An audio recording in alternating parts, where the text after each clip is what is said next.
네, 이번 고양예고 2학기 중간고사 시험지 분석을 맡게 된 강창욱이라고 합니다. 먼저 이번 시험에 대해서 간단하게 말씀을 드리면 나올 만한 문제가 나왔다. 이렇게 말씀을 드릴 수 있겠고요.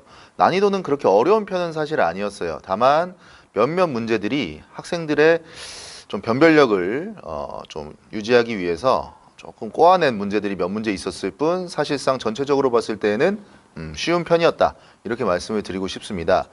그리고 또 한 가지 말씀드리고 싶은 건 우리 고양예고 선생님들이 매년 그러니까 해를 거듭할수록 조금 더 노력하는 모습이 나타난다. 이게 무슨 말씀이냐면 예전에는 고양예고는 사실은 시험이 굉장히 쉬운 편이었고 사실상 교과서만 제대로 공부하면 담아질 수 있는 그 정도의 난이도였거든요. 근데 한 최근 5년 정도 계속 해를 거듭할수록 수능에 가까운 유형으로 변하고 있습니다.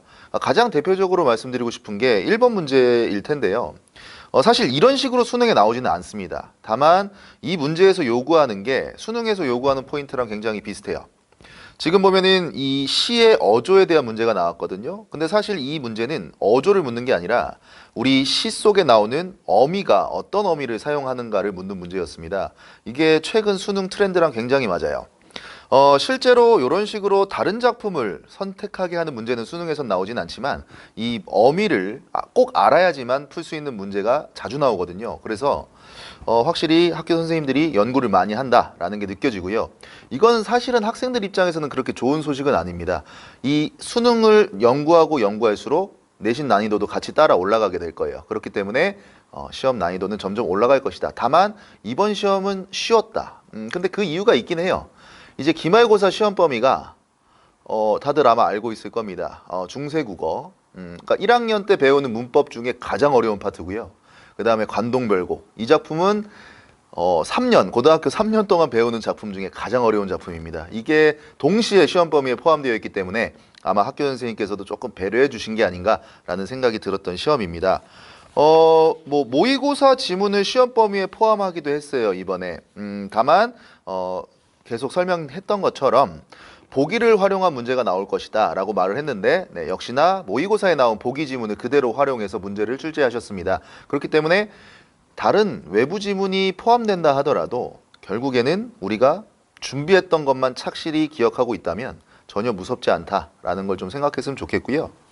그러니까 시험 범위에 포함되지 않은 작품들도 생각보다 많이 들어갔어요. 요거는 제 생각에는 매년 더 늘어날 거라고 생각을 합니다. 그게 트렌드이기도 하고 요거는 수능 트렌드라기보다는 내신 트렌드에 가깝죠. 어려운 학교들을 보면 거의 시험 범위 절반에 외부 지문 절반인 경우들이 많다 보니까 고양예고도 점점 그쪽 방향으로 가는 게 아닌가 생각이 듭니다. 그리고 또 한 가지 재밌는 점, 고양예고만이 갖고 있는 특징인데요. 학교 수업을 듣지 않으면 맞출 수 없는 문제가 나와요. 그러니까 학교 선생님이 주시는 시험 관련 자료라든가 교과서라든가 여기에 없는 내용을 꼭 출제하십니다. 요거는 오로지 선생님의 수업을 들어야지만 맞출 수 있는 문제거든요. 다만 이게 작년이랑 똑같이 나왔어요. 소설에서 소설의 시점, 그 다음에 소설에서의 거리 개념이 교과서에는 아주 살짝 나와 있고요.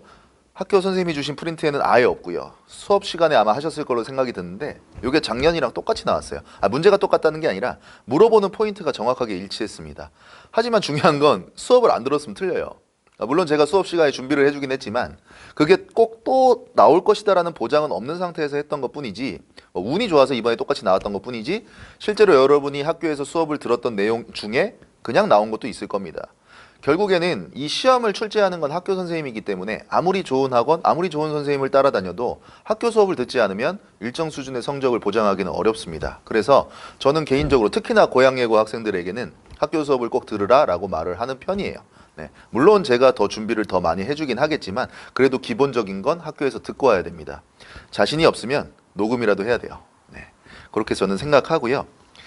한자 성어 문제도 하나 나왔었어요. 한자 성어 문제는 근데 항상 준비를 해야 되는 포인트니까 나올 거라고 예상을 했던 포인트들이고요. 나머지 문제들은 그렇게 어렵지는 않았습니다. 솔직히 말씀드리면 아까 시작할 때도 말씀드렸죠. 쉬운 편이었다고. 또 외부 지문도 많이 나온 편이긴 합니다만 다 어느 정도는 예측 가능한 문제들이었으니까 결국에는 우리 시험 범위에 해당하는 작품들, 시험 범위에 해당하는 내용들 먼저 확실하게 해놓는다면 외부 지문은 두렵지 않다. 네, 아까도 말씀드렸다시피 그렇게 말씀드릴 수 있을 것 같아요. 자, 기말고사로 잠깐 넘어가 보면 기말고사는 아까 말씀드렸던 것처럼 정말 어렵습니다. 준비가 많이 필요하고요. 좀 고전하게 될 거예요, 정말로. 예, 그래서 많은 시간 투자해서 물론 준비하면 좋은 점수 나올 수 있을 테니까 너무 걱정하지 말고 끝까지 최선을 다해서 1학년 잘 마무리했으면 좋겠습니다. 여기까지 하도록 하겠습니다. 감사합니다.